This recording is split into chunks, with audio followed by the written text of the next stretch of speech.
kita bisa ketemu secara online Bapak dan Ibu semua ya.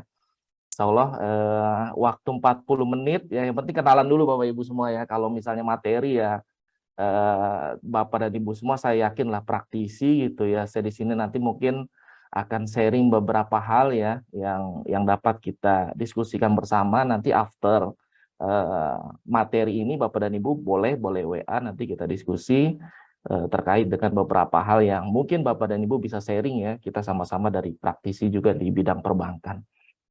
Oke, next ya Bapak Ibu semua ya. Jadi materi hari ini Bapak dan Ibu semua ya, kurang lebih 40 menit. Jadi masing-masing saya coba bawakan 10 menit ya. Pertama adalah situational leadership. Yang kedua adalah 4DX ya. Saya infokan sedikit ya. Mungkin Bapak dan Ibu sudah paham lah rekan-rekan BNI gitu ya. Kemudian boosting confidence dan bagaimana kita membuat presentation skill ya yang untuk Bapak dan Ibu mungkin sering sekali membuat presentasi ya, baik itu dari Microsoft Excel ya atau media lainnya yang saat ini sudah cukup banyak tapi lebih familiar di Microsoft PowerPoint ya.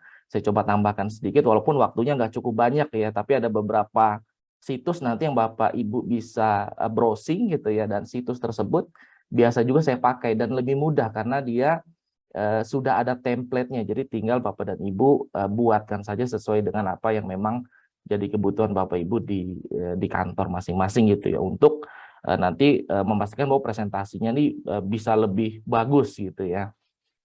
Oke, pertama situational leadership ya, izin Bapak dan Ibu semua ya.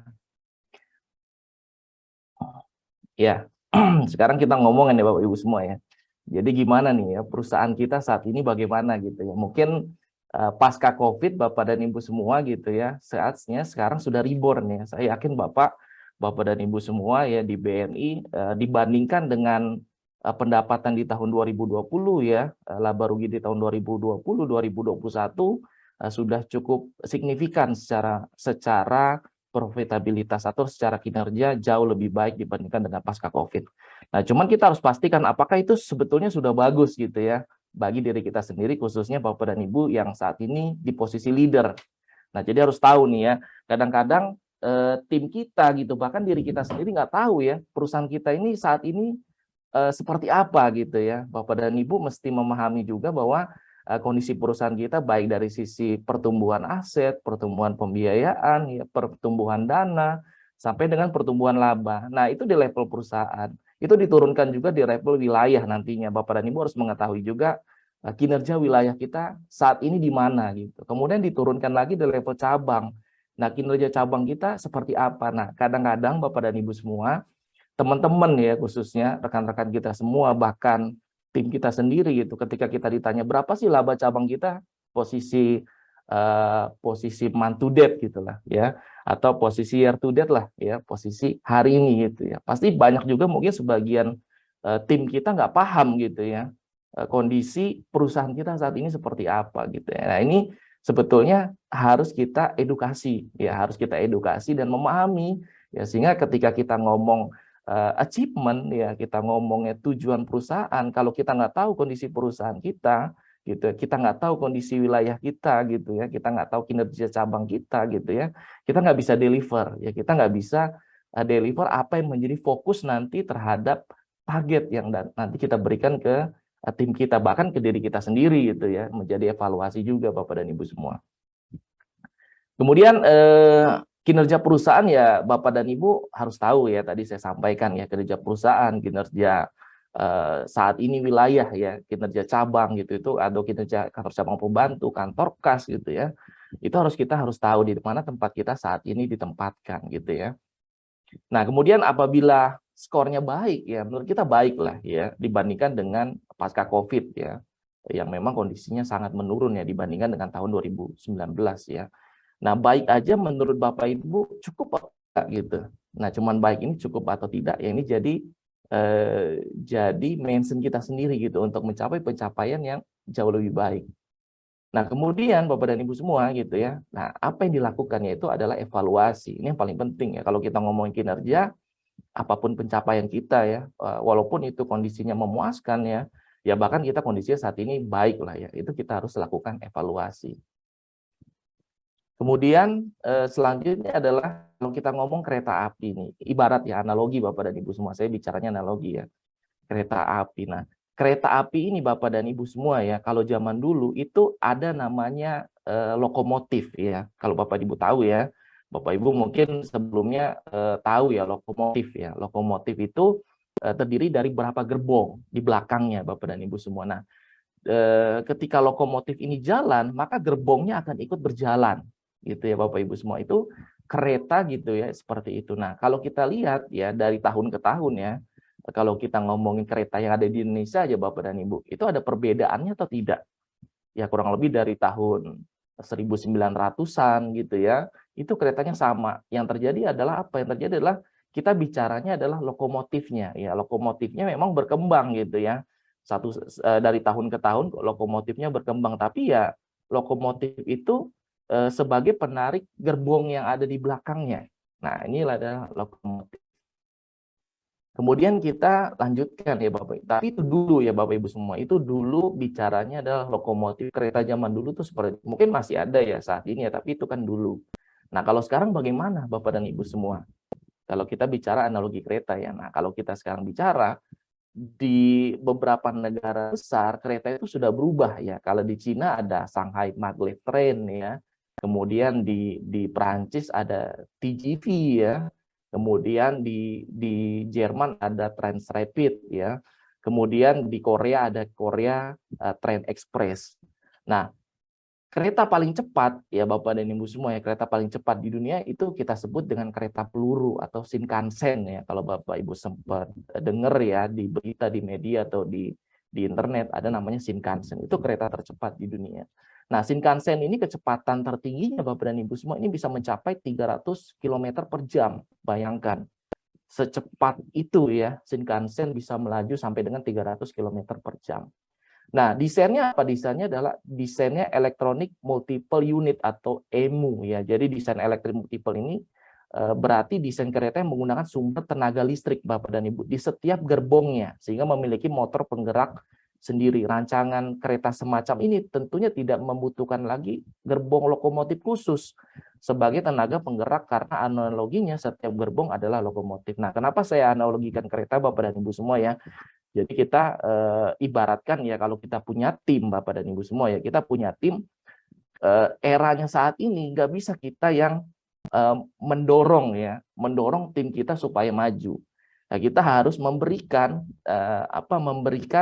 teman-teman semua ya tim kita untuk majunya bareng gitu ya. Jadi nggak ada lagi tuh ya kereta seperti zaman dulu, era kepemimpinan juga sudah berubah Bapak dan Ibu semua. Jadi kita harus mendorong bersama-sama. Kalau kita misalnya punya tim ada 10 orang ya, nggak bisa cuma satu yang maju, nggak bisa cuma Bapak dan Ibu semua sebagai leader yang maju untuk menarik mereka supaya tercapai secara target Bapak dan Ibu. Mereka harus bergerak juga.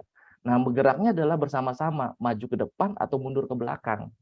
Nah, makanya di analogi kereta ini Bapak dan Ibu semua, setiap orang itu memiliki kontribusi. Ya, walaupun Bapak dan Ibu saat ini sebagai leader ya. Artinya pergerakan itu Bapak dan Ibu semua, Bapak dan Ibu dapat mengcoaching teman-teman ya, teman-teman yang ada di tim Bapak dan Ibu untuk bergerak bersama-sama. Jadi nggak ada yang sifatnya menunggu ya, menunggu instruksi ya, menunggu arahan gitu ya, tapi bagaimana mereka saat ini harus menciptakan ide kreativitas gitu ya untuk mencapai target yang nantinya Bapak dan Ibu berikan ya kepada seperti itu ya. Jadi saat ini kereta sudah berubah. Nah, makanya kalau kita ngomongin kinerja, setiap orang harus tahu Bapak dan Ibu semua kinerjanya ya, kinerja perusahaan kita, kinerja tempat kita bekerja ya, cabang saat ini, bahkan even seorang teller, seorang CS gitu ya, kita tanya gitu ya, laba saat ini cabang kita berapa sih gitu, kalau kita iseng tanya gitu ya. Nah, kadang-kadang mereka nggak paham laba kita berapa ya Pak ya, saya tahunya ya transaksi di teller gitu ya. Nah, ini dengan adanya analogi seperti ini gitu ya Bapak dan Ibu semua gitu ya, ini kita harus bergerak bersama-sama, jadi tidak seperti dulu ya, seorang pemimpin yang menggerakkan timnya. Sekarang semua tim dapat bergerak secara bersama-sama. Even nanti Bapak dan Ibu misalnya cuti gitu ya, atau misalnya tidak hadir gitu ya, tim ini sudah otomatis bergerak. Makanya kereta itu ketika di Shinkansen Bapak dan Ibu, ketika satu gerbongnya mati gitu ya, kereta itu nggak berhenti. Beda sama lokomotif zaman dulu gitu ya. Kalau lokomotif depannya macet gitu ya, mesinnya misalnya ngadat atau rusak, keretanya berhenti. Tapi kalau Shinkansen ya, kereta saat ini itu nggak seperti itu gitu ya. Ketika satu gerbongnya rusak, maka yang lainnya tetap mendorong ke arah mana? Ke arah yang lebih maju gitu ya. Jadi saling-saling masing-masing memiliki peran gitu terhadap pekerjaannya di masing-masing posisi di saat ini. Oke, kemudian kita ngomongin superhero ya. Ini materinya kita buat universal ya Bapak Ibu, sebelum kita ngomongin bagaimana terkait dengan 4DX dan juga posisinya nanti kita ngomongin presentation skill ya dan boosting confidence. Nah, ini superhero ya. Kalau zaman dulu mungkin Bapak dan Ibu ya, saya yakin lah ya, pasti pernah nonton ya. Kalau ngomongin Spider-Man, Bapak dan Ibu tahu nggak Spider-Man ini ada di mana? Adanya di New York ya, Bapak dan Ibu semua. Nah, sekarang kita ngomongin Superman ya. Identik ya, selalu identik ya. Kalau Superman identiknya di mana? Kotanya pasti metropolis. Sering didengar seperti itu, metropolis gitu ya. Kemudian kalau kita ngomongin Batman ya, Bapak ini pasti tahu nih. Batman ada di kota mana? Batman ada di kota Gotham. Ya, pasti ya. Kalau kita nonton Batman dari edisi zaman sebelumnya ya sampai dengan saat ini, walaupun sudah ada beberapa versi yang memang sudah digabung ya, tapi dari zaman dulu itu tetap aja Gotham ya, kotanya si Batman ini. Ya, kemudian kalau kita ngomongin Flash ya, nah ini mungkin filmnya lebih baruan dikit gitu ya. Nah, Flash itu di mana? Di Central City. Nah, mereka ini superhero Bapak dan Ibu semua ini memiliki kotanya masing-masing ya, kotanya masing-masing. Spider-Man, kemudian juga Superman ya, Batman dan juga Flash gitu ya, memiliki jagoan di kotanya masing-masing. Ya nggak sih Bapak dan Ibu semua? Nah, tapi biasanya satu hero itu satu city ya. Jadi satu hero ya, superhero itu biasanya satu kota karena identik ya. Nah, itu dulu Bapak dan Ibu semua. Kalau kita bicara kota, ya kalau kita bicara kereta tadi analogi, ya dulu ada lokomotif yang menarik masing-masing gerbong. Sekarang sudah ada namanya Shinkansen. Setiap gerbong memiliki sistem EMU ya. Dia akan memiliki dorongan ya. Mesinnya ada di masing-masing gerbong. Nah, kalau superhero dulu juga sama gitu ya. Dulunya kalau superhero itu masing-masing superhero memiliki jagoannya satu kota. Nah, kalau sekarang kita semua adalah superhero Bapak dan Ibu semua. Kita adalah superhero ya. Artinya analogi di sini saya mau membangun Bapak dan Ibu semua, kita itu tidak membiasakan diri jagonya di kandang gitu ya. Ya saya jagonya di operasional gitu ya. Ya saya jagonya di sini aja di back office, di operasional gitu ya. Tapi ketika kita ngomongin bisnis, waduh, kita udah mulai deh, waduh target ya, gitu ya. Jadi kita cuma jago di satu pekerjaan aja gitu. Kita nggak berani challenge ya. Begitu juga kalau kita punya tim ya, kita sebagai seorang leader ya, kita memiliki tim gitu ya. Tim kita itu misalnya jago nih gitu ya. Dia seorang customer service misalnya, dia jago untuk cross selling gitu ya. Tapi ketika dia ditawarkan menjadi seorang sales gitu ya, udah deh, mulai ya gitu ya, mulai deh cari-cari apa gitu ya, kadang khawatir ngomong ke rekan kerja, duh gimana ya, saya mau dipindahin jadi seorang sales gitu ya, bahkan ngomong ke atasannya gitu ya, kalau kalau dia nggak mampu gitu. Karena apa? Karena tadi ya, skema dulu itu ya superhero jagonya di satu kota itu aja gitu ya. Nah, kita rubah mindsetnya, kita semua superhero gitu ya. Jadi ya kita yakini diri kita bisa gitu ya. Bapak dan Ibu yakini tim Bapak dan Ibu harus menerima challenging untuk bisa gitu ya terhadap di luar dari kekuatan dia sendiri gitu. Ini men-challenge-kan diri kita dan juga men-challenge-kan tim kita seperti itu Bapak dan Ibu semua. Kemudian bagaimana ya perusahaan kita ke depan gitu ya. Nah, ini juga ngomongin ya perusahaan kita ke depan bagaimana. Bapak dan Ibu, kalau kita bicara perbankan ada namanya rencana bisnis bank ya, RBB. Nah, RBB itu kadang-kadang nggak semua orang mau baca gitu ya. Nah, di manajemen gitu ya, sebetulnya sudah merencanakan ya mulai dari hal teknis bagaimana perkembangan nanti perusahaan kita sampai dengan 5 tahun ke depan, mungkin di short term-nya dari 2 tahun ke depan. Nah, jadi kita harus mengetahui juga ya arah perusahaan ini ke depan akan seperti apa gitu. Misalnya BNI sudah akuisisi ya, saya dengar bank digital gitu ya, akan membuat sebuah anak perusahaan bank digital. Ini kan adalah salah satu corporate action ya dari perusahaan untuk menuju ke arah yang memang lebih baik gitu. Nah, kita harus tahu gitu ya perusahaan kita ke depan seperti apa. Nah, kemudian Bapak dan Ibu semua, ekspektasi kita. Sekarang kita ngomongin ekspektasi kinerja kita di 2022 gitu ya. Nah, ini harus kita juga punya target yang jauh melampaui target ya. Kita ngomongnya nggak baik lagi kalau kita ngomongin tadi analogi kereta dan juga analogi superhero. Kita harus mencapai target memuaskan dan juga sangat memuaskan gitu ya. Over the limit gitu. Kita capai target di atas 125%. Nah, untuk mencapai hasil yang berbeda, Bapak dan Ibu harus menggunakan juga cara yang berbeda gitu ya. Kalau di tahun ini ya, di tahun lalu Bapak dan Ibu nilainya B gitu ya. Kalau tahun ini seperti ini caranya gitu ya, ya pastinya nilainya akan sama-sama aja Bapak dan Ibu semua. Nah, begitu juga dengan kalau kita mengkomunikasikan ke tim kita gitu ya. Kalau kita ngomongin tim kita tidak memberikan sesuatu yang beda gitu ya dibandingkan dengan tahun lalu, ya hasilnya akan sama aja. Makanya untuk mencapai sesuatu yang berbeda ya harus positif ya Bapak dan Ibu, tanda kutip ya. Yang berbeda itu adalah berbeda dalam hal positif ya. Berbeda harus menggunakan juga dengan cara yang berbeda Bapak dan Ibu semua. Nah, pertanyaannya sebetulnya bukan bisa atau nggak bisa sebetulnya Bapak dan Ibu semua ya, bukan bisa atau tidak bisa. Tapi sebetulnya adalah mau atau nggak mau. Nah, ini adalah bagaimana kita sebagai seorang leader Bapak dan Ibu semua gitu ya, memberikan penekanan kepada tim kita gitu ya, kepada ya, bawahan kita harus bilang bukan bisa nggak bisa, tapi sebetulnya mau atau nggak mau. Pekerjaan itu sebetulnya kita pikir ya, kalau kita dari seorang operasional kemudian kita beralih menjadi seorang sales, bukan saya nggak bisa Pak, bukan bisa nggak bisa, sebenarnya lebih kepada tim kita ini mau apa nggak mau gitu aja ya. Kalau mau nih yang mau menerima challenge, ya nggak mau berarti dia nggak mau menerima tantangan itu sendiri. Nah, Bapak dan Ibu sebagai seorang pimpinan, kita memastikan tim kita seperti itu ya. Kemudian Bapak dan Ibu semua, jadi kalau bicara kapal ya, kapal dayung ya, dayung bersama itu ya, kapal dayung bersama Bapak dan Ibu semua ini harus menuju arah yang sama gitu. Sering dengar lah Bapak dan Ibu semua istilah seperti ini. Jadi artinya jangan sampai tim kita ini nggak mendayung gitu ya, nggak mendayung ke arah yang sama. Artinya Bapak dan Ibu belum mendeliver tim Bapak dan Ibu untuk kita punya tujuan dan juga goal yang sama Bapak dan Ibu semua. Jadi memang kita harus meyakinkan bahwa tim kita harus mendayung juga ke arah yang sama.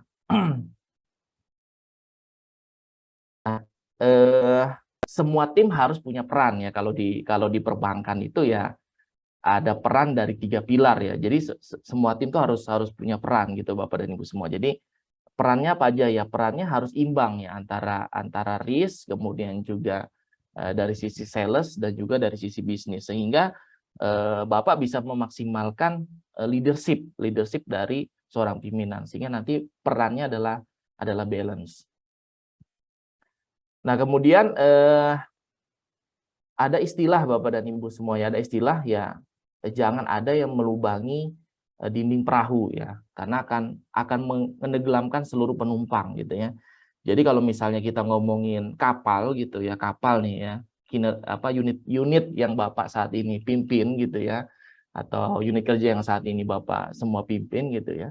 Ini jangan sampai ada tim yang memang melubangi ya dinding perahu. Yang terjadi apa? Yang terjadi adalah semuanya akan tenggelam Bapak dan Ibu semua gitu ya. Kalau misalnya memang tim Bapak dan Ibu tidak mampu gitu ya menjalankan apa yang memang kita amanahkan ya, kita berikan tugas gitu ya. At least dia tidak menjadi aura negatif gitu bagi yang lain gitu ya. Sehingga apa? Orang lain tuh pasti akan ikut gitu ya. Apalagi kalau tim ada satu tim kita selalu telat gitu ya, tidak disiplin dan sebagainya gitu ya. Tapi kita nggak tegur gitu ya. Kita nggak tegur. Yang terjadi apa? Yang terjadi tim kita melihat loh, si A aja kalau telat nggak pernah ditegur ya sama atasan kita gitu ya. Berarti akhirnya apa? Akhirnya habitnya kebawa gitu ya. Nah, lingkungannya kebawa. Sehingga apa? Yang lain jadi ikut-ikut. Yang tadinya mungkin punya semangat gitu ya untuk disiplin tepat waktu karena dia melihat teman dia nggak disiplin nanti tidak tepat waktu, tapi kita sebagai pimpinan tidak melakukan peneguran gitu ya terhadap pegawai tersebut, yang terjadi adalah tadi ya, perahunya justru akan tenggelam dan akan membahayakan seluruh penumpang, Bapak dan Ibu semua.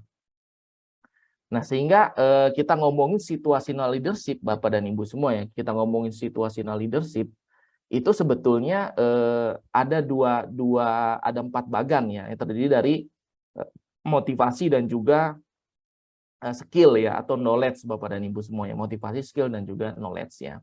Jadi ini kita sebagai pimpinan gitu ya, untuk memaksimalkan leadership gitu ya, kita mesti mempetakan juga, Bapak dan Ibu, tim kita ya, kita harus punya peta.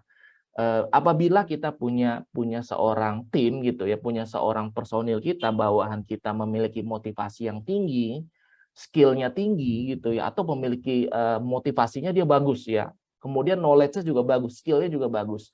Nah, yang Bapak Ibu lakukan adalah lakukan coaching ya. Justru orang-orang seperti ini yang mencapai target gitu ya, memiliki motivasi tinggi dan skill juga tinggi, Bapak harus rajin melakukan coaching gitu ya. Jangan didiamkan, kan udah bagus, udah biarin aja deh. Justru menurut saya ini kebaliknya. Jadi kita harus lakukan coaching supaya mereka konsisten gitu ya. Teman-teman ini yang ada di motivasi tinggi dan skill tinggi, dia konsisten ya. Dia konsisten untuk mencapai target, bahkan melebihi ekspektasi target. Itulah yang kita harapkan ya. Nah, tapi kalau Bapak dan Ibu punya tim yang memiliki motivasinya tinggi ya, kemudian juga knowledge-nya rendah ya, motivasinya tinggi nih, semangat gitu ya. Bisa pegawai-pegawai baru kalau Bapak dan Ibu baru rekrutmen ya, semangatnya tinggi gitu ya.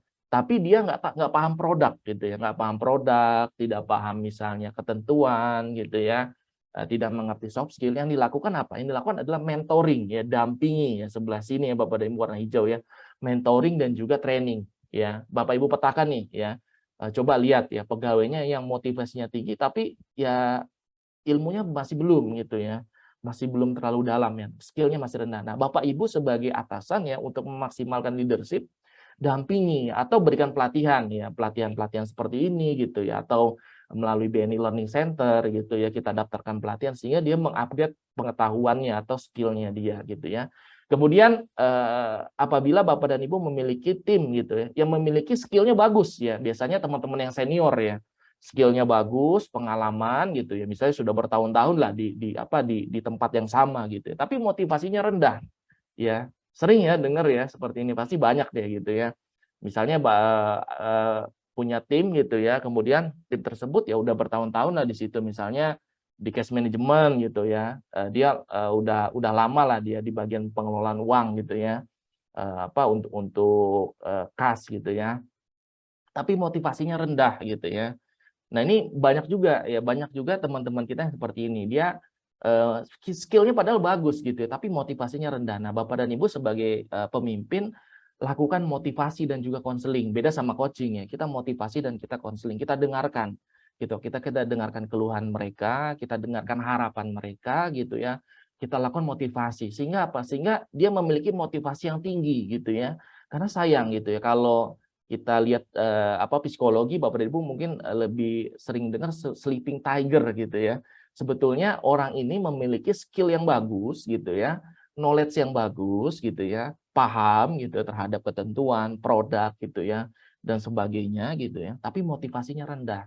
Nah, Bapak dan Ibu harus lakukan motivasi dan juga konseling. Nah, apabila yang terakhir nih Bapak dan Ibu semua, nah, apabila terakhir Bapak dan Ibu semua memiliki tim ya yang memiliki motivasinya rendah ya, skill-nya juga rendah. Nah, ini pasti ada lah gitu ya, pasti ada. Udah males gitu ya, motivasinya rendah deh gitu ya. Terus kalau kita suruh apa-apa ilmunya kurang gitu ya. Pengetahuannya kurang ya, knowledge-nya kurang, skill-nya kurang. Nah, Bapak Ibu yang lakukan apa? Udah directing ya. Orang seperti ini directing, langsung berikan perintah yang jelas Bapak dan Ibu semua. Misalnya hari ini kamu ke tempat nasabah si A, minta data ini, kembali jam segini, serahkan sama saya gitu. Nah, begitu juga misalnya dia di back office ya.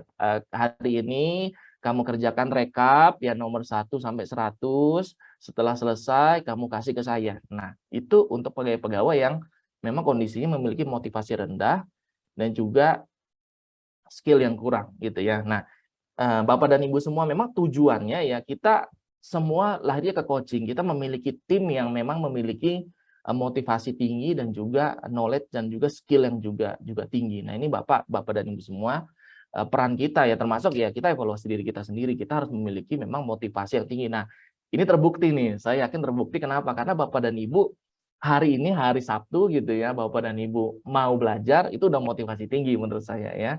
Kemudian belajarnya ya mudah-mudahan dari pagi tadi Bapak dan Ibu semua dapat nih ilmunya gitu ya. Nanti pada saat penerapan Bapak dan Ibu di tempat kerja ya sudah confident gitu ya. Yang terakhir Bapak dan Ibu menghadap atasan ya. Ya atasan ya, PUK ya.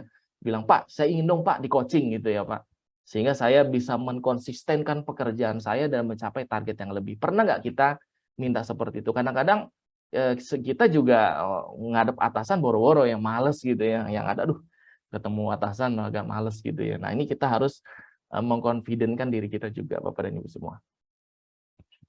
Oke, kita lanjut ya. Jadi ini analogi lagi ya, ini seru nih kalau ngomongin mungkin Bapak dan Ibu yang biasa nonton bola lah ya. Nonton bola ini saya analoginya yang Manchester United ya. Ini saya ada data gitu ya, korelasi ya sebelum dan sesudah Sir Alex Ferguson ini pensiun ya.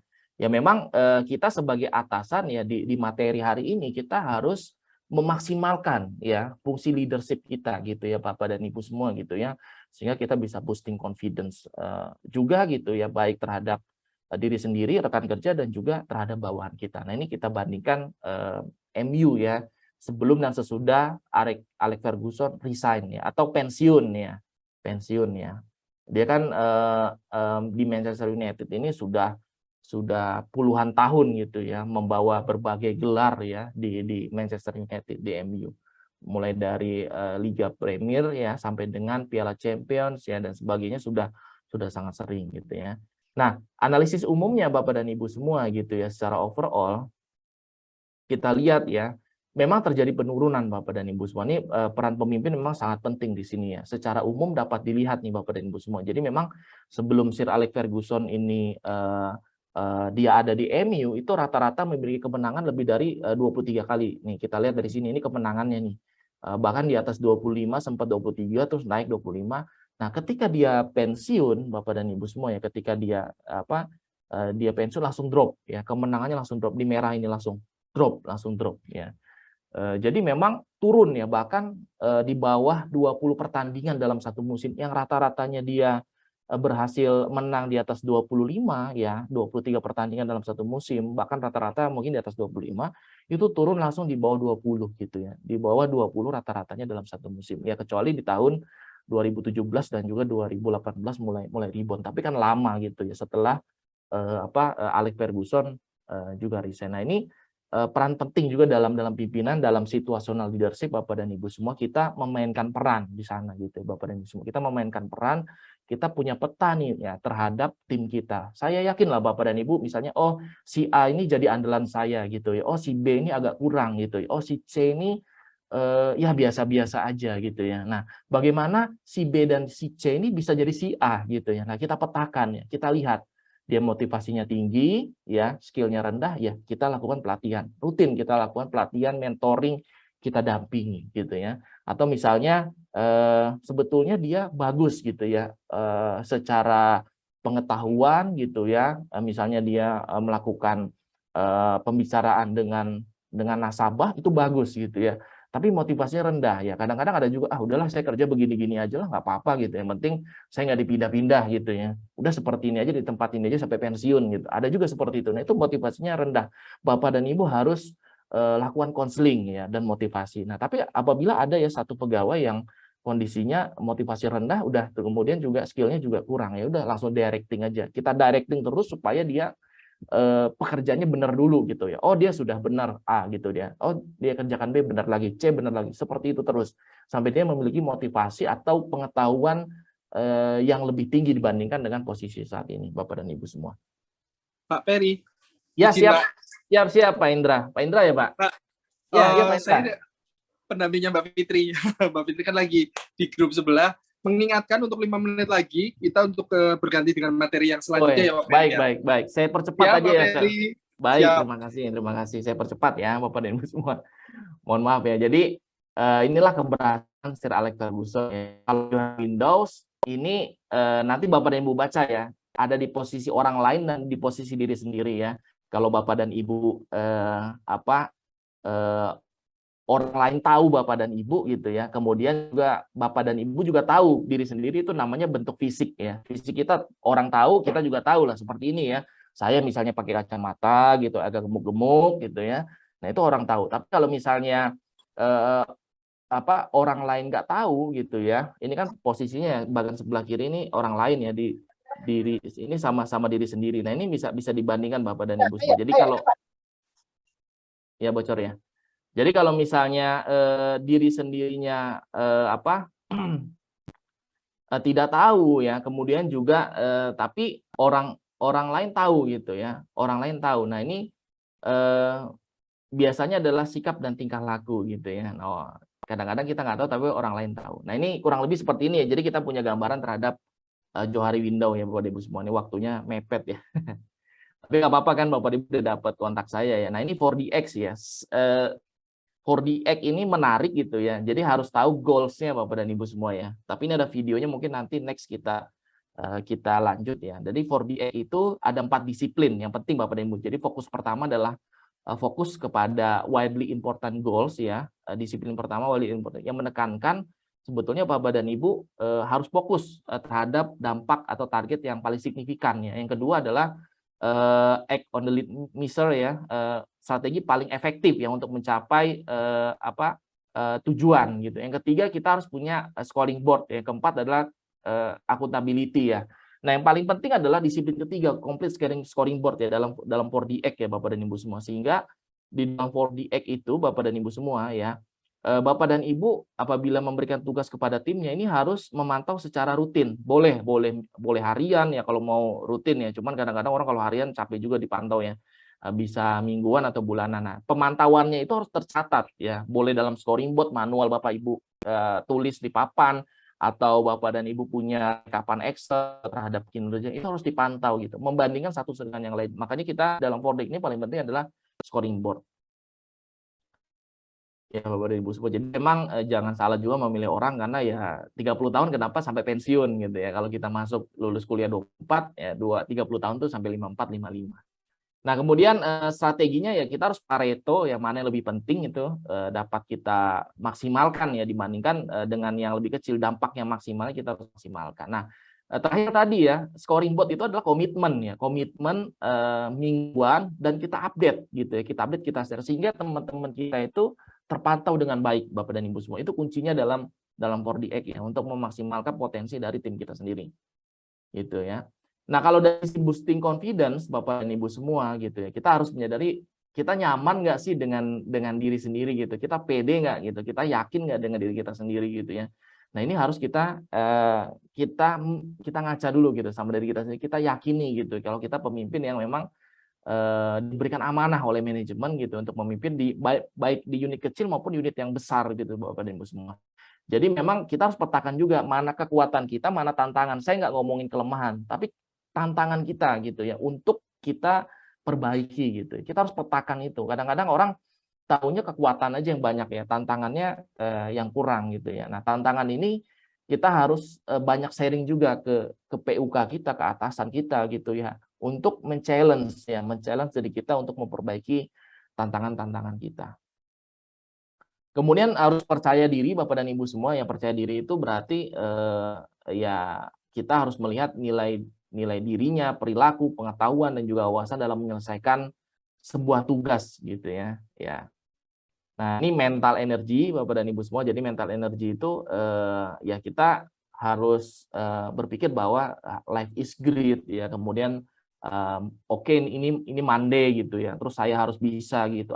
I can do this gitu ya. Terus I'm doing my best. Ini mental energy ini harus kita bicarakan terus setiap hari gitu ya. Karena kalau kita nggak bicara hal positif Bapak dan Ibu semua, ya mental energi yang negatif itu akan muncul. Kemudian presentation skill ya, terakhir nih ya, presentation skill terakhir ya. Presentation skill itu kita harus menyeimbangkan ya dalam 3 hal. Pertama adalah presenter ya, yang melakukan presenter, tools-nya harus kita siapkan, dan juga ada audience. Ini harus saling sinergi satu sama lain. Nggak bisa kita ngomongin presenter sama tools-nya, tapi audience-nya tidak sinergi gitu ya. Nah, jadi dalam kita berkomunikasi Bapak dan Ibu semua ya, jadi kita harus dalam piramida gitu ya, kata-kata itu 10 gitu ya, voice 20%, visual itu 70% dalam hal berkomunikasi.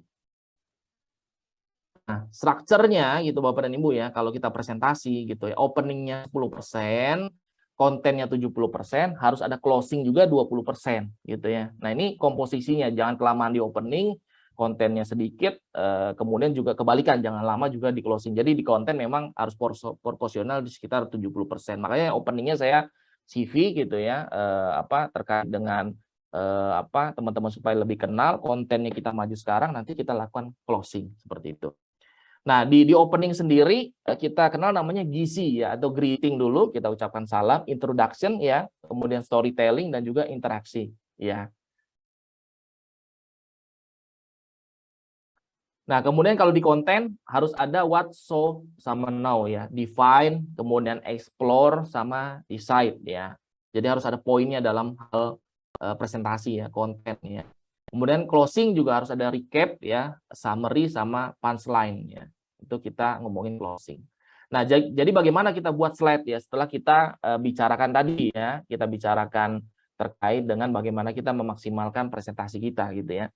Nah, di slide biasanya kita jangan terlalu detail ya. Sering banget ya kalau saya lihat PowerPoint itu detail banget gitu ya, kata-katanya banyak gitu ya. Nah, ini tolong dihindari gitu. Jadi kita bicarakan perbanyak kita berbicara ya dibandingkan dengan kita membaca gitu Bapak dan Ibu semua.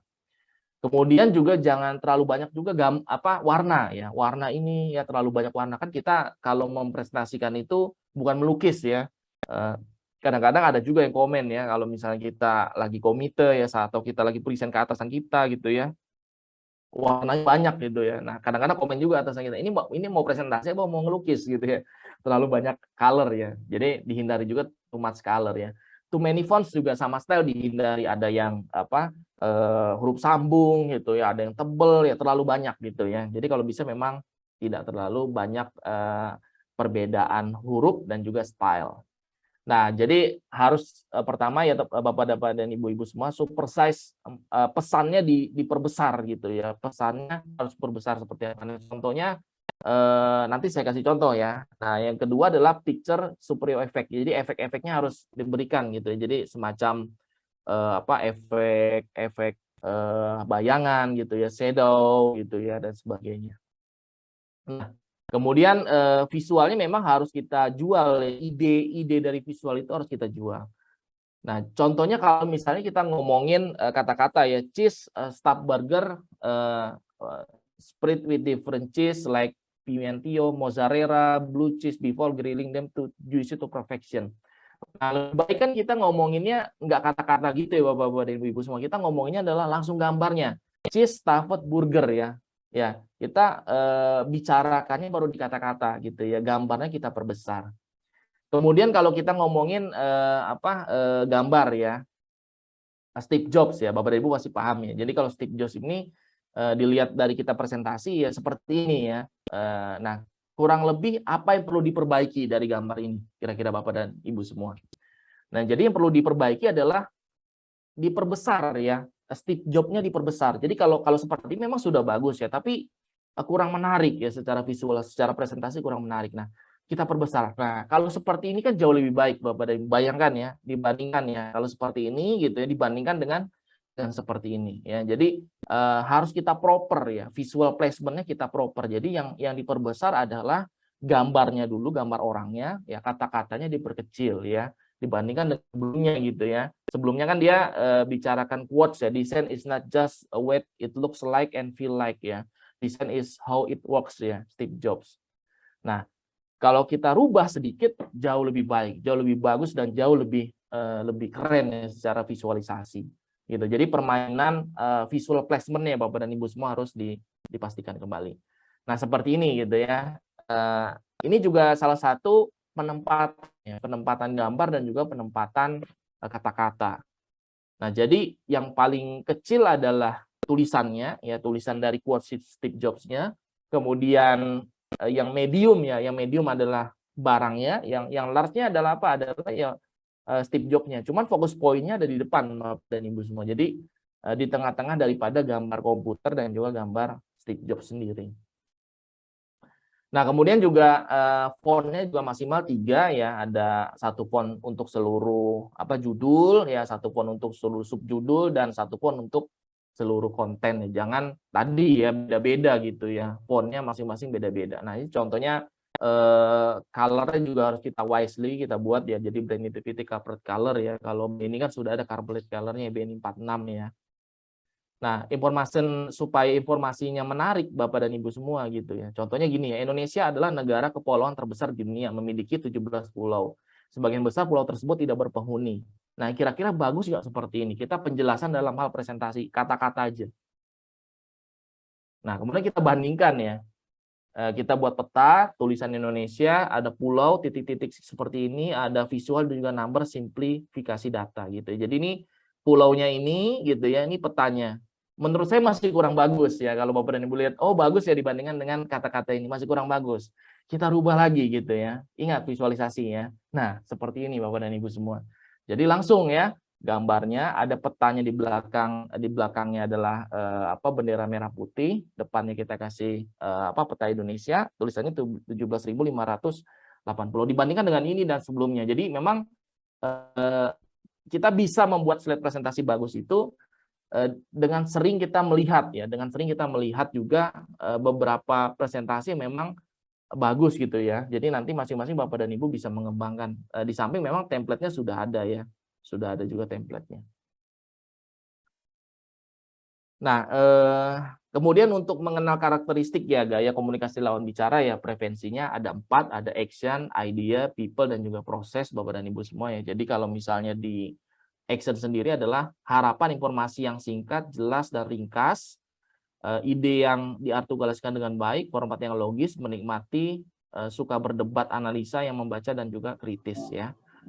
Yang kedua idea, kemudian idea adalah harapan, kerangka, konseptual ya, kebebasan untuk mengeksplor analogi, metafora, dan juga visual.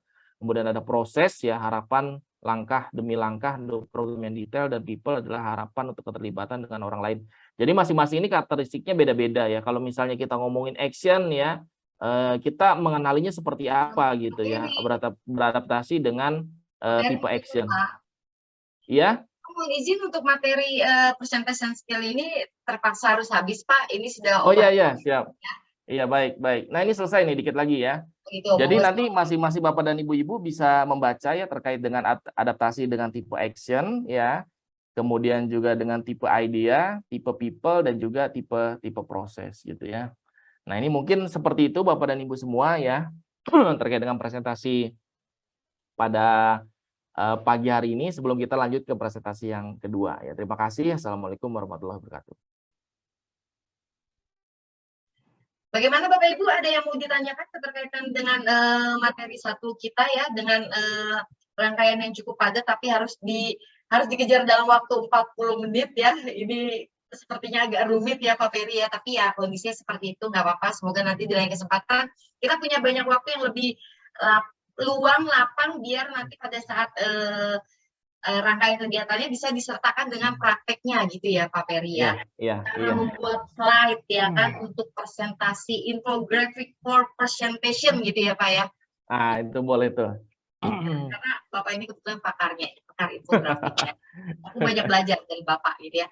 Bagaimana Bapak Ibu, ada pertanyaan di materi kita yang pertama? Boleh, silakan. Kita lanjutkan di materi kita yang kedua. 5, 4, 3, 2, 1. Pak Fitri buru-buru banget sih, nggak apa-apa lah, biar cepet ya. Makasih saja Pak Ferry ya. Kita langsung masuk ke materi kita yang kedua di kesempatan kali ini, di mana akan ada materi keterkaitan dengan sales skill probing, know what your customer. Bagaimana paparan beliau di waktu yang kurang lebih sekitar 30 sampai dengan 35 menit Pak Ferry ya. Jadi silakan waktu yang dimiliki bersekaligus dengan nanti sudah beserta dengan disisakan waktu untuk sharing dan tanya jawab itu kiranya ya. Oke, Baik, kita Mbak Fitri. silakan di materi yang kedua. Baik, ya terima kasih. Mohon maaf ya Bapak dan Ibu, jadi terlalu cepat gitu ya. Tapi nggak apa-apa ya, kan justru yang paling cepat itu 40 menit itu kan bisa kita cek ya beberapa poin yang mungkin nanti saya sampaikan yang Bapak dan Ibu bisa kena gitu ya. Tapi di luar ini dapat juga berkomunikasi by WA gitu, monggo silakan nanti kita diskusi.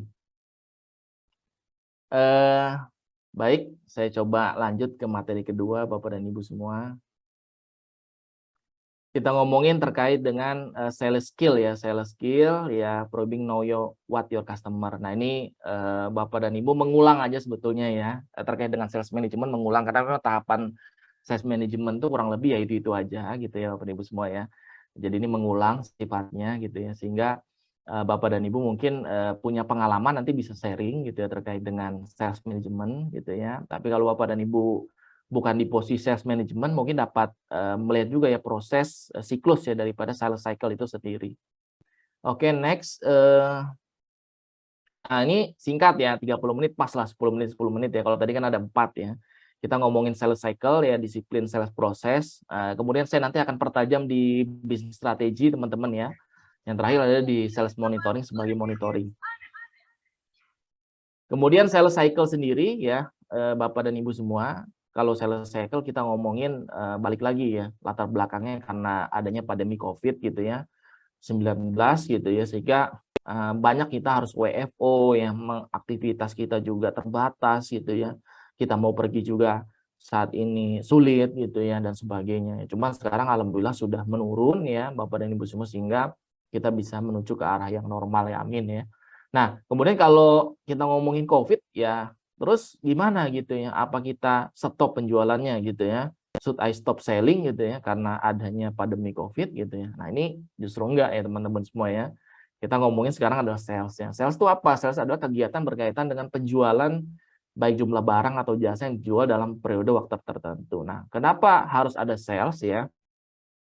Fungsi seorang sales dalam menjalankan tugasnya adalah untuk menjual produk, oleh karena itu seorang sales ya harus memiliki kemampuan untuk komunikasi dengan baik ya, setiap orang berhubungan langsung dengan produk tersebut. Nah, pola pemasarannya seperti apa? Pertama kita ngomongin DAPROM ya, atau database prospek ya. Jadi mapping area sales untuk misalnya kita punya pasar inti ya, plasma gitu ya. Kemudian juga database prospek per wilayah kerja account officer ya. Kemudian rencana kunjungan harian ya, jadwal kunjungan ya mingguan ini dibuat ya. Kita disiplin setiap Jumat sore ya. Kita sebut dengan RKH atau rencana kunjungan harian ya. Kemudian laporan kunjungan harian ya. Seorang AO juga memiliki laporan kunjungan ya, sehingga bisa kita mempresentasikan aktivitas ya kunjungan setiap hasilnya pada komite nanti di level pimpinan gitu ya, komite untuk bisnis. Kemudian ada pipeline list mingguan ya, kita lakukan tracking ya, plan booking, realisasi ya, pembiayaan dalam 1 minggu ke depan.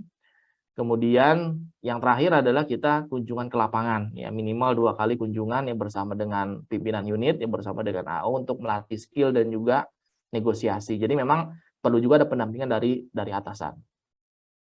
Nah, kemudian untuk Bapak dan Ibu semua, kalau siklus sales ya atau sales cycle itu terdiri dari ada prospecting ya, approaching, presentation, inisiasi atau handling objection ya, closing, nah, terakhir harus ada after sales atau account maintenance. Dan ini siklus sales kurang lebih seperti ini ya.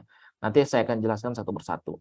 Nah, agar dapat melakukan proses penjualan ya, sales cycle dengan disiplin benar, wajib membuat perencanaan sesuai dengan ketentuan. Ya, memang kita harus buat rencana ya. Seorang sales itu memiliki perencanaan gitu ya. Nah, kita ngomongin sekarang prospecting ya. Prospecting apa? Prospecting adalah seluruh kegiatan mengumpulkan nama, data calon nasabah sebanyak mungkin ya dari berbagai sumber, kemudian diklasifikasikan sesuai dengan ketentuan berlaku. Dia komunitas, referensi, atau kita canvassing ya. Contohnya kita langsung direct ya ke kemana, ke institusi gitu ya, atau ke perusahaan yang menjadi target kita. Tujuan utamanya adalah agar AO memiliki sejumlah nama dan prospek yang menjadi target marketnya ya. Kemudian juga ada daftar list yang sebut dengan daprom atau daftar prospek mingguan yang tadi saya bahas gitu ya. Memang harus disiplin seperti itu ya. Ini tepat banget kalau kita tadi gunakan 4DX ya, karena kita harus catat secara mingguan gitu ya. Jadi dikontrolnya memang rutin. Nah, langkah-langkahnya seperti apa? Langkah-langkahnya adalah pertama kita lengkapi daftar nama ya, dan informasi terkait dengan hasil penyisiran tadi gitu. Kumpulkan daftar nama prospeknya, lakukan penyisiran pada area yang akan dikunjungi ya, mulai dari yang terdekat dengan outlet, kemudian juga memetakan calon nasabah sesuai dengan sistem klasifikasi dan area yang sudah ditentukan. Ini langkah-langkah dari prospecting yang jadi poin adalah kita lengkapi deh gitu ya, yang menjadi prospek kita nasabahnya kita lengkapi datanya sebanyak mungkin gitu ya, yang memang jadi prospek kita gitu. Kalau kita ketemu nasabah ya kita minta gitu, kita lakukan slik dulu gitu ya, pengecekan slik gitu, kemudian juga data-data nasabahnya, pekerjaannya di mana gitu ya, apakah dia menjadi target market kita atau tidak gitu ya. Nah ini kita lakukan proses pengumpulan data atau kita lakukan prospecting. Nah kemudian juga radiusnya dari kantor juga kita perhatikan Bapak dan Ibu semua ya. Jadi ya memang potensi kita kantor cabang pembantu gitu ya, itu kan sudah melalui analisa visibility study ya. Kalau kita bicarakan kantor jaringan jaringan kantor kita gitu. Sebelum kantor itu sebetulnya tepat di situ gitu, bukan karena ternyata kantornya kebetulan aja di situ, enggak seperti itu Bapak dan Ibu semua. Jadi penentuan titik itu Bapak dan Ibu pasti tahu juga ya, penentuan titik lokasi itu memang terkait dengan prospeknya gitu ya, prospek daripada nasabahnya sendiri gitu ya. Memang di situ misalnya ada institusi gitu ya, ada misalnya nasabah-nasabah BUMN ya, Pertamina gitu ya, atau nasabah-nasabah lain gitu ya, PLN dan sebagainya. Kita jadi dirikan outlet di situ ya, kantor cabang pembantu atau kantor kas. Misalnya kita di universitas gitu ya dan lain sebagainya. Itu udah melalui kajian kita sebut dengan visibility study. Jadi kita radiusnya kita prospecting di dekat dari kantor gitu ya.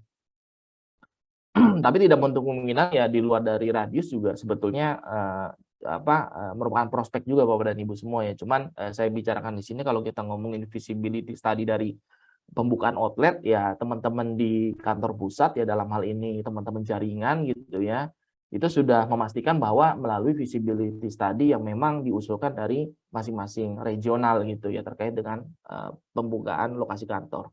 Nah kita lakukan approaching ya, setelah prospecting approaching itu adalah AO melakukan pendekatan secara langsung dengan calon nasabah ya, yang dilakukan secara bertahap ya, mulai dari perkenalan, pengecekan waktu luang gitu, menyampaikan tujuan, identifikasi peluang-peluang yang ada, jenis produk yang ditawarkan, ini secara personal ya. Memang kondisinya seorang account officer ya, baik dari retail ya, dari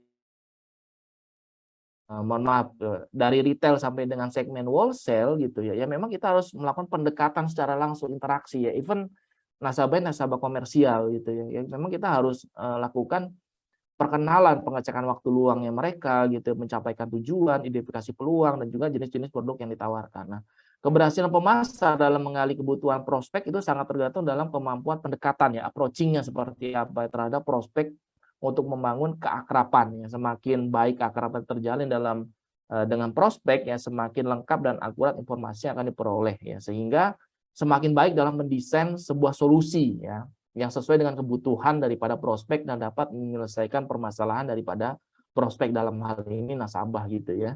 Jadi kebutuhannya kita penuhi. Apakah kita sebagai nasabah funding ya, kita berarti penuhi kebutuhannya dari sisi cash management ya. Kalau kita nasabah lending gitu ya, berarti kita butuhi dari sisi cash flow-nya gitu ya. Apakah memang nasabahnya butuh ya terhadap talangan, ya butuh terhadap pinjaman dengan jangka pendek gitu ya, sampai dengan pinjaman dengan jangka panjang.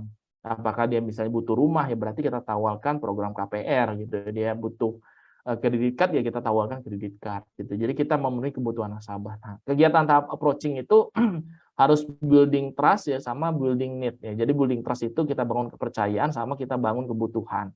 Nah, kepercayaan itu membuka dan lakukan perkenalan ya, kita harus masuk ke dalam nasabah sehingga nasabah percaya sama kita ya. Cek waktunya juga, sampaikan tujuan. Kalau building need-nya kita lakukan identifikasi fakta ya.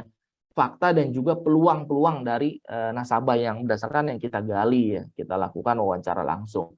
Nah, itu kita harus lakukan building trust sama building trust. Sebetulnya kalau dari sisi sales management gitu Bapak dan Ibu semua ya, approaching ini tahapan yang paling penting. Inilah yang menentukan sebetulnya nasabah nanti akan memilih BNI atau tidak, memilih kita atau tidak, seperti itu ya.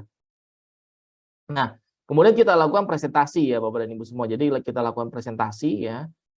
Selanjutnya setelah approaching, jadi presentasi dilakukan setelah ada kepastian ya akan adanya peluang dan prospek ya. Penyajian produk dilakukan dengan menjelaskan fitur dan keunggulan produk kita, misalnya cepat, mudah, nyaman gitu ya.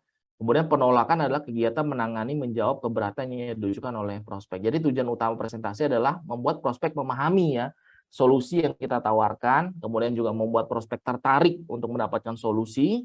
Apabila terjadi penolakan berarti membuat prospek yakin terhadap solusi yang ditawarkan, menjawab keraguan dari tidak menjadi mungkin, dari mungkin jadi akhirnya dia bilang oke deh gitu ya, jadi ya gitu ya. Kemudian membuat prospek siap untuk memasuki tahapan closing deal gitu ya, tahapan closing deal. Kemudian membangun kepercayaan dalam tahap presentasi itu adalah prospek harus respect ya, respect kepada prospek, kita harus respect gitu ya.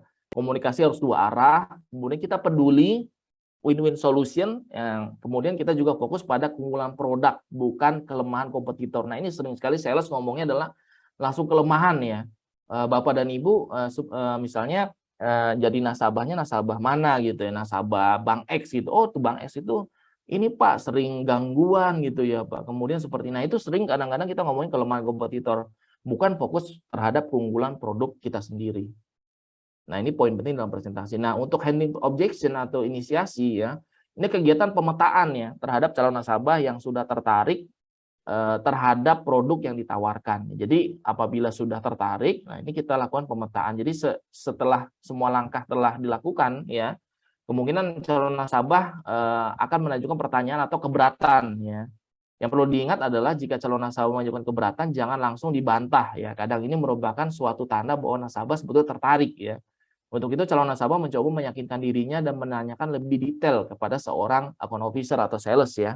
Sekedar memuaskan keinginan tahuannya dalam bentuk konfirmasi dan meyakinkan dirinya sendiri gitu. Salah satu cara untuk mengatasi keberatan calon nasabah kita lakukan listen ya, mendengarkan, terus mengulangi lagi ya, kemudian isolate ya, dibatasi, dan terakhir adalah kita lakukan jawaban ya, jawaban terhadap pertanyaan-pertanyaan nasabah. Nah, kemudian cara kita menangani keberatan ya dari pertanyaan prospek adalah kita dengarkan tadi ya, ulangi, batasi, jawab, dan juga empati. Nah, kalau kita lakukan tahapan selanjutnya yaitu closing deal ya atau after sales ya, dan after sales-nya jadi satu ya. Jadi tahapan di mana akhirnya prospek ini sepakat ya atau nasabah sepakat dan setuju untuk menerima ide yang telah kita sampaikan. Hal yang perlu diperhatikan adalah kesiapan nasabah serta memfollow up dokumen ya dan persyaratan lainnya. Selain itu juga diusahakan untuk mendapatkan referensi dengan tujuan untuk memperpanjang siklus penjualan. Jadi setelah closing ya, tahapan terakhirnya jangan lupa referensi ya, paling gampang gitu kita referensi, entah rekan kerjanya, ya saudara gitu ya, teman, ya rekan kantor, itu bisa jadi tahapan juga siklus penjualan. Jadi tahapan ini cukup penting karena pemasar tahu ya nasabahnya memberikan jawaban ya atau tidak terhadap penawaran sebagai produk solusi atas kebutuhan prospek yang dilakukan sebelumnya. Tahapan ini juga disebut dengan closing deal. Nah, pastikan Anda ya Bapak dan Ibu semua gitu yang meminta referensi ya dari prospek yang telah mendapatkan presentasi dari Anda. Berikan juga pelayanan yang baik ya sehingga nasabah senang dan puas terhadap pelayanan bank, sehingga mereka pun akan melakukan referensi yang baik bagi kita gitu sebagai seorang sales. Jadi closing deal dan after sales ini juga salah satu poin penting gitu, karena memang kondisinya banyak ya sales itu atau account officer itu kalau kita misalnya pindah gitu ya, ya pasti akan ngikut gitu, biasanya seperti itu. Jadi pendekatan personal tuh bagian penting dalam sebuah siklus sales ya. Nah, yang perlu dilakukan ya terkait dengan closing deal ya, cek pemahaman prospek ya, cek kesiapan dokumen, follow up dokumennya, ucapkan terima kasih dan meminta referensi. Nah, ini paling penting adalah cek pemahaman prospek ya, jangan sampai nanti prospeknya nggak paham, terlanjur bilang oke, ternyata ada hal-hal yang belum kita sampaikan gitu, sehingga nasabah kecewa yang akhirnya dia pindah gitu ya ke tempat lain, atau dia menyampaikan hal yang menjadi kekecewaan dia ke orang umum gitu. Ini paling penting. Kalau dulu Bapak dan Ibu pernah viral ya kasusnya Susu Pamka ya di dia komplain ya terhadap bank syariah gitu ya, itu karena dari rekan-rekan di perbankan tidak melakukan pengecekan dulu pemahaman terhadap prospeknya gitu, sehingga terjadilah miskomunikasi yang akhirnya terjadi komplain gitu ya. Nah, ini kita menghindari hal-hal tersebut. Jadi setelah closing deal pastikan nasabah memang paham gitu terhadap produk yang kita tawarkan. Nah, ini daily activity-nya ya. Kalau kita bicara sales itu harus disiplin ya, mulai dari pagi ya, kemudian aktivitasnya ini kita jabarkan ya. Kemudian juga pengecekan aktivitas, dan terakhir adalah untuk kita lakukan cross check di sore hari ini. Nah, apa yang telah realisasi pembiayaan adalah maintenance ya Bapak dan Ibu semua. Jadi seorang AO itu memang kita harus memiliki kelolaan ya masing-masing, kelolaan ya dari masing-masing nasabahnya. Kemudian bagaimana mengukur ya kualitas seorang AO ya, kita identifikasi nih kelolaan dari account officer-nya ya. Kita identifikasi. Makanya kita lakukan willingness dan ability to pay ya. Kalau nasabah produktif kita lakukan penentuan ya. Nah, kita memetakan ya. Kalau misalnya intinya seperti ini ya Bapak dan Ibu, saya langsung next saja untuk mempercepat. Nah, intinya seperti ini ya. Kalau kita kualitas account itu ketika kita ngomongin collection ya, itu kita lihat kemampuan dan kemauannya. Kita petakan ya, kalau dia kemampuannya tinggi, kemauannya bagus ya berarti dia betul mampu dan mau bayar. Kita lakukan cash collection. Kalau dia kemampuannya tinggi, kemauannya rendah, berarti dia mampu tapi tidak mau bayar gitu ya. Berarti ini juga terkait dengan karakter ya. Kemudian kalau misalnya nasabah sebetulnya mau tapi dia tidak mampu ya, itu kita kan restruktur. Kalau nasabahnya udah nggak mampu lagi dan tidak mau bayar ya udah pengeksekusian terakhir ya itu kita lakukan penjualan jaminan gitu ya. Nah, kemudian bisnis strategi Bapak dan Ibu semua. Jadi bisnis strategi ini goals-nya adalah profit ya. Nah, ini bagaimana kita mencapai target laba ya, mencapai target outstanding, target bunga, menjaga beban bunga, kemudian juga kualitas dan efisiensi biaya rutin. Ini pasti teman-teman udah sering ya mendengar ya. Cuman di sini saya sampaikan adalah profit tree yang paling penting ya Bapak dan Ibu semua. Jadi profit tree di sini kita ngomongin di ujungnya adalah net profit before tax atau laba ya. Nah, laba ini dapat dari mana? Pada intinya laba itu didapat dari pendapatan dikurangi biaya ya, bahasa gampangnya seperti itu. Nah, tapi dari total pendapatan dikurangi total biaya ada lagi loss loan provision atau cadangan PPAP ya. Nah, ini juga jadi bagian penting mempengaruhi laba ya. Makanya kalau kita lihat ya mungkin secara laba ya di perusahaan kita misalnya di tahun 2020 labanya cukup turun drastis ya. Cukup turun drastis itu karena apa? Karena pencadangannya terlalu tinggi. Kalau total income-nya mungkin tidak terlalu terpengaruh ya, walaupun ada penurunan ya. Kalau biaya ya memang biaya seperti itu gitu ya. Kalaupun ada kenaikan inflasi. Paling banyak adalah loss loan provision ini karena adanya pencadangan kerugian penurunan nilai. Jadi PPAP-nya ini yang paling penting gitu. Makanya dalam sebuah profit tree ya Bapak dan Ibu semua ya, ini dipahami juga oleh seluruh rekan dan timnya untuk mencapai laba itu terdiri dari 3 parameter, income, biaya, dan juga loss loan provision. Nah, pendapatan dapat dari mana ya? Dari net margin atau net interest ya Bapak dan Ibu semua ya, dari net interest dikurangi dari pendapatan margin dan beban margin gitu ya, dan apabila ada tambahan fee. Nah, kalau total biaya ada direct cost, ada allocated cost ya. Itu juga bagian dari biaya, misalnya diturunkan dari biaya area wilayah gitu ya, yang tentunya pasti akan berpengaruh juga ke total biaya ya secara konsolidasi. Kemudian loss loan provision adalah cadangan PPAP. Kalau kolektibilitas 1, kolektibilitas 2, pra NPF sampai dengan NPL ya, pra NPL dan NPL itu memiliki pencadangan yang berbeda ya, bahkan pencadangan ada yang sampai dengan 100%. Nah, itu yang mempengaruhilah laba rugi ya. Makanya posisi bagaimana kita mendapatkan laba di level cabang ya Bapak dan Ibu semua gitu ya. Ini kita harus memberikan pemahaman terhadap rekan dan tim kita sendiri gitu ya. Sehingga nanti seorang sales gitu ya, kalau ngomongin pendapatan ya harus dijaga juga gitu. Jangan sampai nanti nasabah-nasabahnya ternyata banyak yang menunggak dan juga macet gitu ya. Percuma kalau kita bicarakan pencapaian salesnya bagus tapi pembiayaan bermasalahnya meningkat. Sehingga apa? Sehingga akan melakukan pencadangan daripada kerugian ya. Nah, posisinya masih akan mengurangi NPBT. NPBT ini net profit before tax ya, atau lebih sering dengar EBT ya, atau earning before tax ya, sama aja sih sebetulnya, hanya pembahasan bendahara kata aja. Mungkin di beberapa perbankan beda-beda ya, ada EBT, ada NPBT gitu ya, masing-masing memiliki Pak kosakata Peri, yang beda-beda. Iya, ya mau iya. izin masih waktu untuk sesi kita yang terakhir kali ini tersisa 10 menit lagi nggak Pak? Oh iya, baik, baik, baik Mbak Fitri. Kalau Lanjutin buat aja. Bapak Ibu rekan-rekan ada yang mau tanya dan lain sebagainya, monggo ya diperkenankan ya. Iya boleh, boleh Bapak dan Ibu semua kalau ada yang bertanya.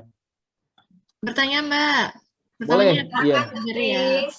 Boleh Mbak, iya Bu. Terkait dengan sales tadi ya, kalau misalkan nih kita kan lagi nawarin barang, nawarin produk Ya, yang jasa ya Bu. nih.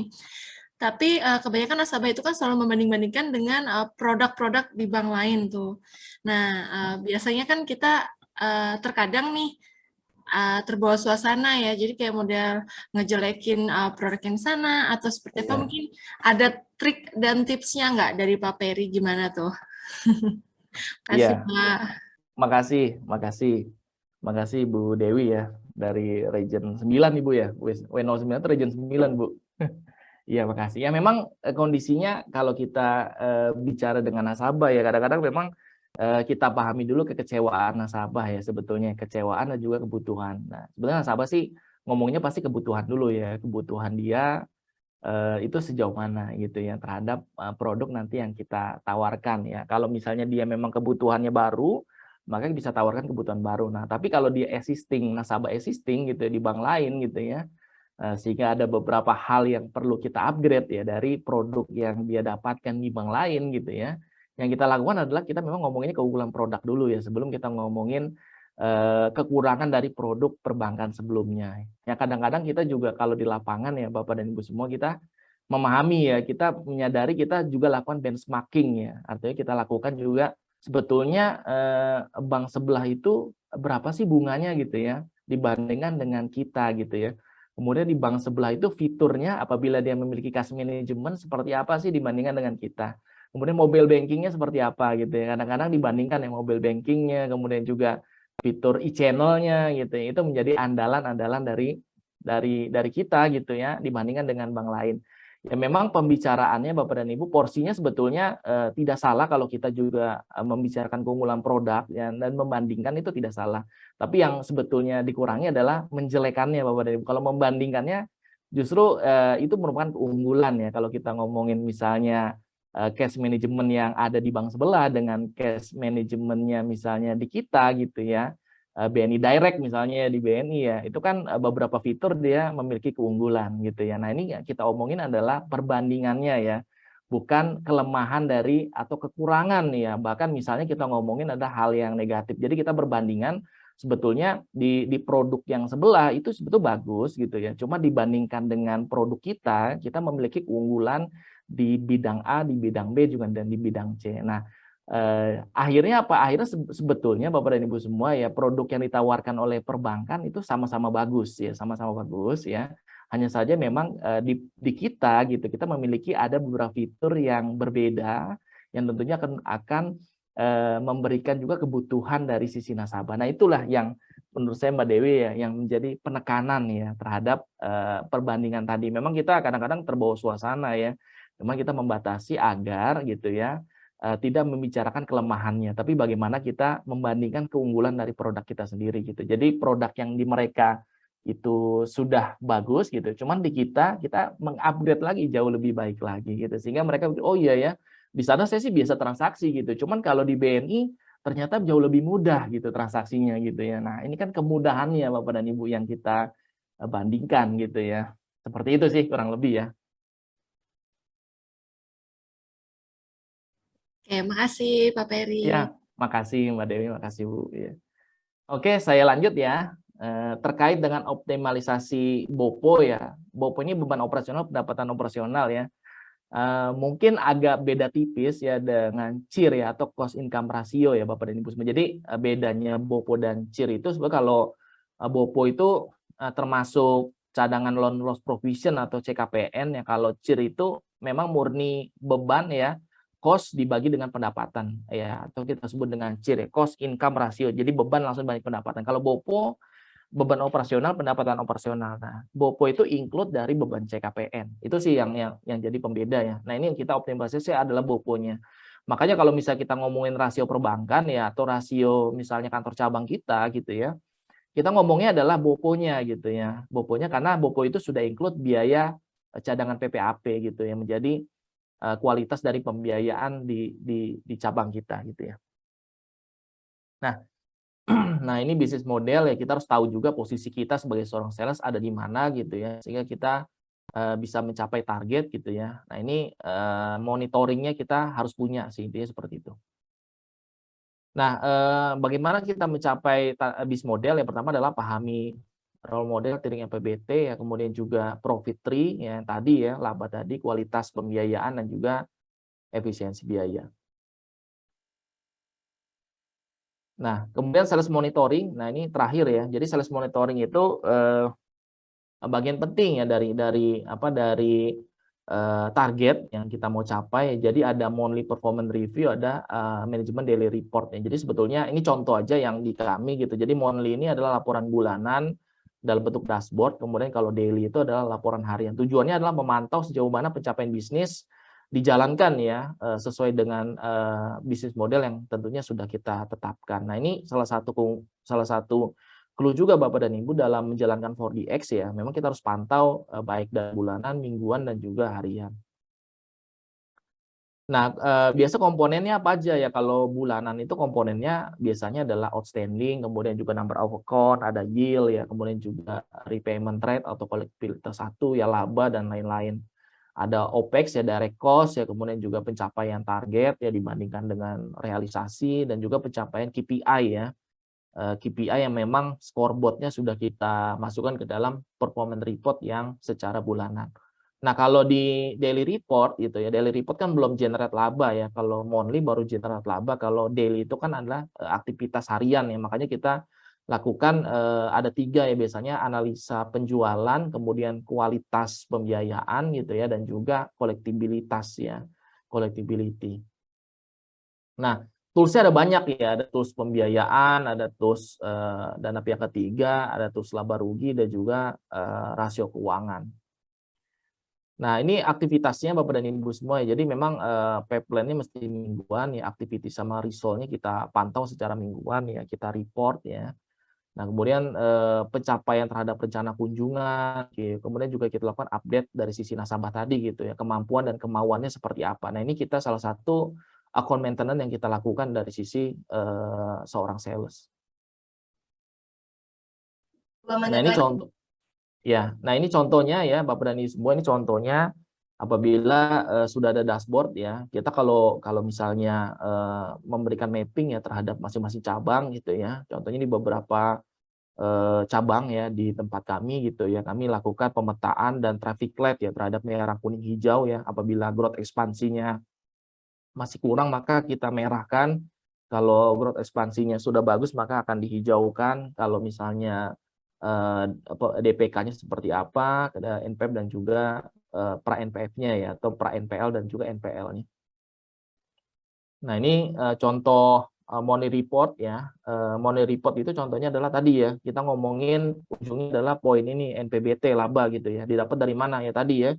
Dari pembiayaan dikurangi dengan dana gitu ya, margin expense ya, kemudian juga nanti biaya laba rugi gitu ya, dikurangi dari beban ya, dikurangi dari nomor 4 CKPN ya atau PPAP, maka akan muncul yang namanya laba. Nah, ini profit tree ini kita masukkan ke dalam rasio keuangan atau kinerja di masing-masing cabang, ini mencerminkan sehingga masing-masing seorang sales yang bisa membaca gitu ya, sebenarnya target kita sudah sampai mana nih cabang gitu ya, kemudian juga bebannya seperti apa.